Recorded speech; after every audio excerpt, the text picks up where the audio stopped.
नमस्कार, मैं हूं नेहा दुबे। एपीएन के लोकप्रिय कानूनी प्रोग्राम लीगल हेल्पलाइन में आप सभी का बहुत स्वागत है।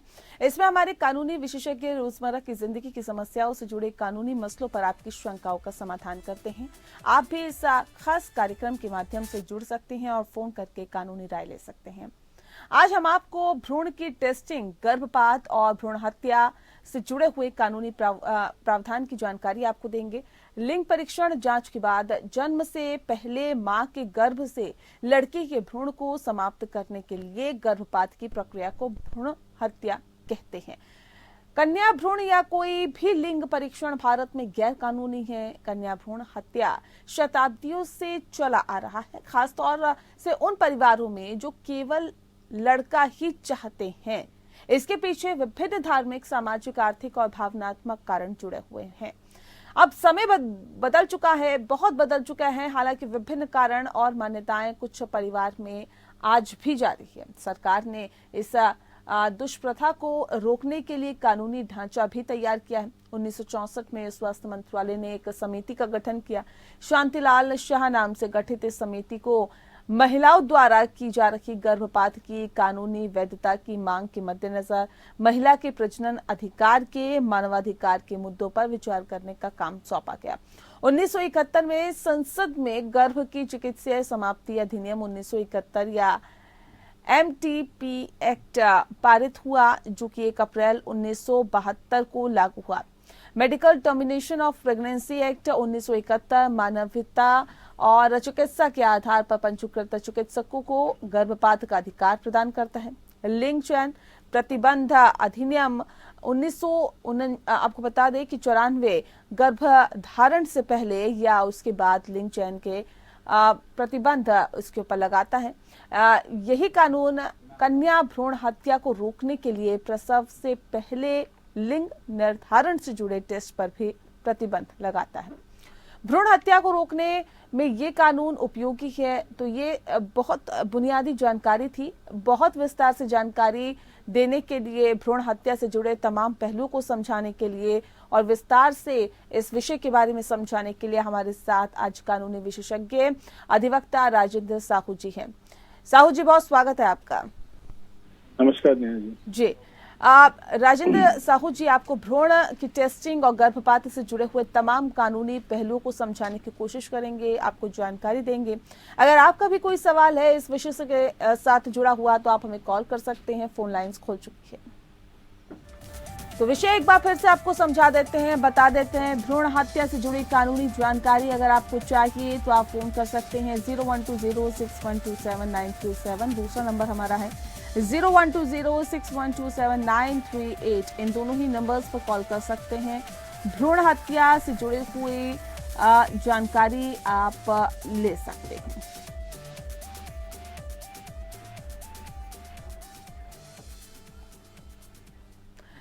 तो राजेंद्र साहू जी लगातार हमारे साथ जुड़े हुए हैं। सबसे पहला सवाल साहू जी मेरा आपसे यही कि भ्रूण हत्या की कानूनी परिभाषा हमारे दर्शकों को समझाइए। नेहा जी, देखा जाए तो भ्रूण हत्या एक बहुत ही घिनौना अपराध है और एक आज बहुत अच्छा टॉपिक आपने उठाया है। सामाजिक रूप से भी भ्रूण हत्या एक बहुत ही घिनौना अपराध है, क्योंकि जिस तरह लोग चाहते हैं कि सिर्फ लड़का हो और लड़कियां ना हो, तो ऐसा होना बहुत ही मुश्किल है। तो कानूनी परिभाषा भ्रूण हत्या की एक प्रक्रिया है जिसमें कि गर्भ में ये देखा जाए कि लिंग कौन सा है, क्या वो लड़का है या वो लड़की है। और यदि ये पाया जाए कि वो लड़की है और उसके बाद उसका अबॉर्शन यानी गर्भपात कराया जाए तो उसे क्या कहा जाता है, भ्रूण हत्या, जिसे फेस्टिसाइड भी कहा जाता है अंग्रेजी में। जी ठीक है। भ्रूण या अजन्मे बच्चे के क्या कानूनी हक होते हैं, ये भी विस्तार से बताएं। देखिए एक अनबॉर्न चाइल्ड जो है उसके पास राइट टू लाइफ है, जो कि article 21 of the constitution of India के अंतर्गत उसको मिलता है। लेकिन ये राइट है जब राइट ऑफ कंपनसेशन आता है, जैसे कि केरला हाईकोर्ट ने एक जजमेंट में कहा था कि यदि माँ के पेट में बच्चा है और अगर वो कोई उसका कोई एक्सीडेंट हो जाता है तो उसको 2 लाइफ्स कंसिडर किया जाएगा और हस्बैंड को दोनों का कंपनसेशन मिलेगा। सेकेंडली, अगर देखा जाए तो राइट टू लाइफ जो है वो सुप्रीम कोर्ट ने एक जजमेंट में और डिफाइन किया है कि यदि माँ चाहे तो वो उसको अबॉर्ट कर सकती है क्योंकि उसकी लाइफ उस अनबॉर्न चाइल्ड से पहले आती है और उसकी राइट टू लाइफ उससे पहले आती है। तो देखा जाए तो अनबॉर्न चाइल्ड की जो राइट्स हैं वो सेक्शन 312 से लेकर 316 आईपीसी में भी डिफाइन की गई है, जिसमें अगर कोई मिसकैरेज करवाता है या किसी वजह से इंजरी पहुंचाता है अनबॉर्न चाइल्ड को, तो उसको कड़ी से कड़ी कानूनी सजा होती है, जो कि 10 साल तक हो सकती है। राजेंद्र साहू, ये बताइए कि क्या भ्रूण की टेस्टिंग पूरी तरह से प्रतिबंधित है क्या, और अगर टेस्टिंग होती है तो किन हालातों में संभव है? देखिए, भ्रूण की जो टेस्टिंग है वो वैसे तो इलीगल है और पूरी तरह से इलीगल ही मानी जाती है, लेकिन अगर कोई ऐसी मेडिकल कंडीशन आती है जिसमें कि there is a threat to the child, या कोई फिजिकल डिफॉर्मेशन या मेंटल डिफॉर्मेशन होने का चांस है चाइल्ड का, और वो अगर एक रजिस्टर्ड प्रैक्टिशनर अपने उसको बताते हैं, तो वो सिर्फ उस लिए की जा सकती है, लेकिन उसमें भी ये नहीं बताया जा सकता है कि बच्चे का लिंग क्या है, क्या वो लड़का है या वो लड़की है। जी sir, medical termination of pregnancy या PNDT एक्ट क्या है, इसे क्यों बनाया गया है, क्यों इस कानून में संशोधन की फिलहाल आपको जरूरत, आप क्या समझते हैं कि है? देखिए, 1971 से पहले, 1971 से पहले अबॉर्शन जो था इंडिया में इलीगल था। It was completely illegal. India को कोई जानकारी नहीं थी अबॉर्शन के बारे में और इसे इलीगल माना जाता था। 1971 में MTP एक्ट आया, जिसको मेडिकल टर्मिनेशन ऑफ प्रेगनेंसी कहा जाता है, और इस एक्ट के तहत अगर 20 हफ्ते तक का कोई प्रेगनेंसी है तो उसको टर्मिनेट किया जा सकता है लीगली। इसमें यह भी डिफाइन किया गया है कि अगर कोई टर्मिनेशन ऑफ प्रेगनेंसी है तो 20 साल से पहले आपको किसी की परमिशन की जरूरत नहीं है, और सिर्फ एक डॉक्टर, एक कोई भी मेडिकल प्रैक्टिशनर उसको देखकर और उसे जज कर उसको टर्मिनेशन करवा सकता है। लेकिन जब इसको फर्दर देखा गया तो कि इसमें संशोधन की जरूरत थी, तो 2021 में इसका एक अमेंडमेंट आया जिसमें इस प्रेगनेंसी को 20 वीक से लेके 24 वीक कर दिया गया। अब 24 हफ्ते तक अगर आप प्रेगनेंसी को टर्मिनेट करना चाहते हैं तो वो लीगल है, लेकिन 20 से लेके 24 हफ्ते के बीच में यदि ये प्रेगनेंसी टर्मिनेट की जाती है तो इसमें 2 मेडिकल प्रैक्टिशनर्स की सलाह लेना बहुत जरूरी है, और उनके ओपिनियन के बाद ही ये किया जा सकता है। जी सर, अस्पतालों और नर्सिंग होम्स के लिए PNDT एक्ट के तहत क्या दिशा निर्देश हैं, और भ्रूण के लिंग टेस्टिंग पर क्या कानून है? देखिए, किसी को भी अलाउड नहीं है कि वो किसी भी तरह से लिंग टेस्टिंग करे, और इसके लिए एक ब्लैंकेट ऑर्डर है कि कोई भी ये नहीं कर सकता। ना तो कोई मेडिकल प्रैक्टिशनर कर सकता है, ना कि कोई हॉस्पिटल, ना कोई नर्सिंग होम, और यदि वो करता है तो उसे क्रिमिनल एक्ट माना जाएगा और अकॉर्डिंग टू दी आईपीसी उसको सजा दी जाएगी। जी किसी भी गर्भपात से पहले डॉक्टर्स की सलाह क्या कानूनी जरूरी होती है? इस पर क्या कानूनी प्रावधान है? जी, जो MTP एक्ट मैंने अभी आपको बताया, उसमें अगर 20 हफ्ते की प्रेगनेंसी है जिसे टर्मिनेट कराना है तो उसके लिए एक डॉक्टर की सलाह जरूरी है, और उस डॉक्टर को ये सलाह देनी है कि क्या ये टर्मिनेशन ऑफ प्रेगनेंसी सेफ है मदर के लिए, माँ के लिए। अगर यदि वो सेफ है तभी वो टर्मिनेशन हो सकता है। वहीं 20 हफ्ते से लेके 24 हफ्ते के बीच का जो टाइम पीरियड है वो एक सेंसिटिव टाइम पीरियड है, जिसको अभी अमेंड किया गया है। उसमें अगर प्रेगनेंसी को टर्मिनेट करना है या गर्भपात यानी अबॉर्शन कराना है तो 2 डॉक्टरों की सलाह बहुत जरूरी है, और 2 डॉक्टर जब तक नहीं बताते हैं और सलाह नहीं देते हैं और अलाउ करते हैं तब तक वो टर्मिनेशन ऑफ प्रेगनेंसी नहीं हो सकता है। जी सर, अधिनियम गर्भपात करने वाले डॉक्टर्स की योग्यता का भी निर्धारण करता है, और केवल सरकारी लाइसेंस प्राप्त केंद्रों पर ही गर्भपात कराया जा सकता है। इसके बारे में विस्तार से बताएं। देखिए, गवर्नमेंट इसके लिए काफी सीरियस है, और इसके लिए सुप्रीम कोर्ट ने भी कई बार गाइडलाइंस दी हैं, जिसमें से एक गाइडलाइन ये है कि ना तो किसी भी फोरम पे, ना तो टीवी पे, ना वेबसाइट्स पे, ना कहीं पर इसके एड्स या कुछ आ सकते हैं, जिसके लिए सुप्रीम कोर्ट ने गूगल, माइक्रोसॉफ्ट और याहू को कहा है कि आप अगर ऐसा कोई भी ऐड है तो उसको आप ब्लॉक करेंगे। और इसीलिए आज की डेट में आप देखते होंगे कि टर्मिनेशन ऑफ प्रेगनेंसी के लिए या लिंग निर्धारण के लिए कोई भी ऐड ऐसा नहीं आता। वहीं कोर्ट्स के कहने पे और वैसे भी गवर्नमेंट ने ये हॉस्पिटल्स और जगह निर्धारित की हैं जहां पर ही एक रजिस्टर्ड प्रैक्टिशनर जो कि एक गवर्नमेंट डॉक्टर होगा वही इसको कर सकता है, ना कि कोई प्राइवेट क्लिनिक, ना तो कोई प्राइवेट हॉस्पिटल कर सकता है। जी, गर्भ में बीमारी से पीड़ित होने के बावजूद लापरवाही बरतने के कारण विकृति के साथ पैदा हुए एक बच्चे की वजह से लॉ ऑफ टोटल्स के तहत मुकदमा दायर किया जा सकता है, जिसके बारे में जानकारी दें।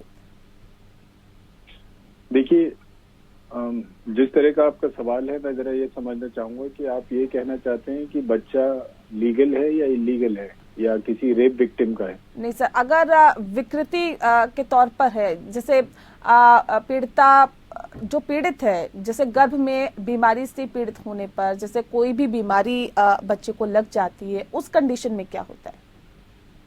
देखिए, अगर बच्चे के जो राइट्स हैं उस राइट्स के देखते हुए अगर उसको कुछ भी ऐसा होता है तो उसको पूरा राइट है कि वो लॉ ऑफ टॉर्ट्स के अंडर जाकर उसको सू कर सकता है और उसके लिए कंपनसेशन और चीजों की डिमांड कर सकता है। जी, इसमें भी किसी तरह की सजा का प्रावधान है या फिर मुआवजे का भी प्रावधान है क्या?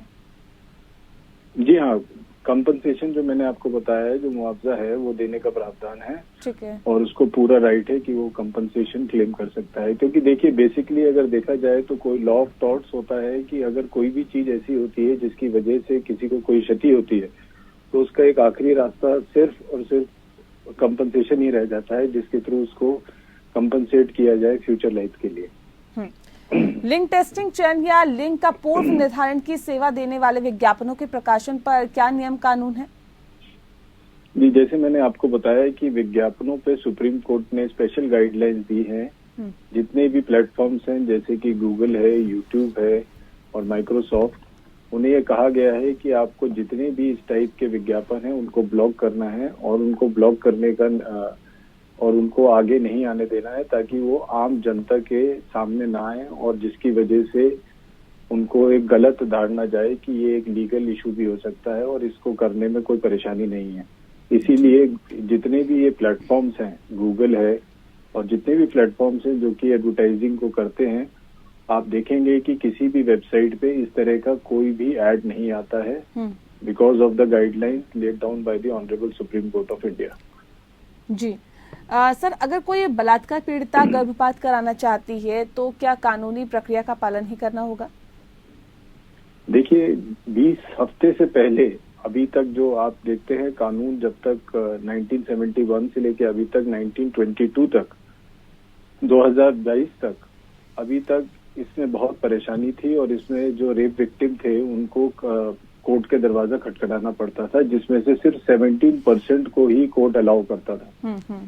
लेकिन 2022 में अभी 3 जज बेंच में, जिसमें कि अभी जो प्रेजेंट चीफ जस्टिस हैं डी.वाई. चंद्रचूड़, उन्होंने ये जजमेंट पास किया है कि अब इर्रिस्पेक्टिव ऑफ आप रेप विक्टिम हैं या आप सिंगल वुमेन हैं या आप मैरिड वुमेन हैं, और इर्रिस्पेक्टिव ऑफ अगर आप मेंटली रिटार्डेड है या मेंटली कोई प्रॉब्लम है, हर वुमन को इक्वल राइट है अबॉर्शन का और अब कोई भी इसको अबॉर्शन करा सकता है। बस आपको जो देखना है वो जरूरी चीज ये है, जो मैं आपको बार बार समझाने की कोशिश कर रहा हूँ आपके माध्यम से आपके व्यूवर्स को, कि 20 हफ्ते की जो प्रेगनेंसी है उसकी लीगैलिटी तो है। 20 हफ्ते से पहले अगर आप प्रेगनेंसी को टर्मिनेट करना चाहते हैं तो आप फ्री विल पे कर सकते हैं, लेकिन 20 हफ्ते और 20 से 24 हफ्ते के बीच में मेडिकल प्रैक्टिशनर का सर्टिफिकेट और उसका इंस्ट्रक्शंस होना बहुत जरूरी है, उसके बिना उसको इलीगल माना जाएगा।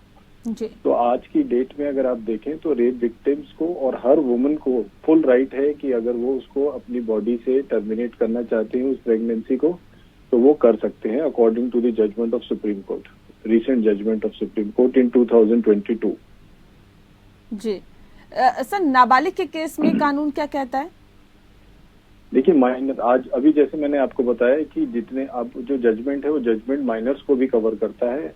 Every woman minor rape victim, every woman is covered under this. and they can get it terminated at their will. जी, अधिनियम के क्रियान्वयन का निरीक्षण और पुनरीक्षण करने के लिए राज्य स्तरीय निरीक्षण निकाय को बनाने की सिफारिश की गई थी। ये निकाय गर्भाधान पूर्व और जन्म पूर्व भ्रूण के लिंग का निर्धारण करने की कुप्रथा के प्रति जनता को जागरूक करेगा। इसके बारे में सर थोड़ा बताएं। देखिए, हर स्टेट गवर्नमेंट को और यूनियन टेरिटरी को ये इंस्ट्रक्शंस हैं कि वो एक ऐसा मेडिकल बोर्ड बनाएं और ऐसे बोर्ड्स बनाएं जो कि लोगों को जागरूक करें कि ये एक सामाजिक तौर से गलत चीज है जिसमें कि लड़का या लड़की एक ही बराबर है, और अगर आप ऐसा करते हैं तो कानूनी रूप से आपको सजा हो सकती है। आप अगर देखें तो ज्यादातर जितने भी पिछड़े इलाके हैं या जो गांव के इलाके हैं वहां पर अभी तक ये मान्यता है कि लड़का ही अच्छा, लड़की एक लाइबिलिटी मानी जाती है। इस चीज को हटाने के लिए जागरूकता बहुत जरूरी है, और जिसके लिए बोर्ड्स और जिसके लिए ये बनाए गए हैं कि वो जाकर लोग हर गांव में और हर जगह पे लोगों को जागरूक कराएं और इस चीज को और इस प्रथा को खत्म कराएं, जो कि एक बहुत बड़ा सोशल ईवल है। जी, चलिए, बहुत शुक्रिया आपका राजेंद्र साहू जी। आप हमारे साथ इस खास कार्यक्रम के माध्यम से जुड़े। आपने भ्रूण हत्या के बारे में बहुत विस्तार से, बहुत तफसील से हमें जानकारी दी। आपका बहुत बहुत शुक्रिया इस खास कार्यक्रम के माध्यम से जुड़ने के लिए। लीगल हेल्पलाइन में इतना ही। नमस्कार।